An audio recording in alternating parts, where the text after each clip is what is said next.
Meaning of deontic. Deontic. Deontic. Deontic.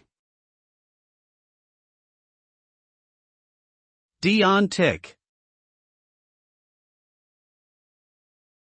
Deontic refers to the ethical or moral principles that guide our behavior and decision-making. Specifically, it relates to obligations, permissions, and prohibitions.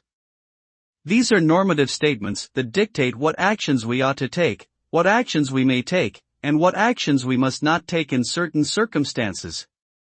In other words, deontic statements describe how we ought to behave according to a set of moral principles or rules. It is an important concept in philosophy and ethics as it helps us understand the basis for ethical decision-making and moral reasoning.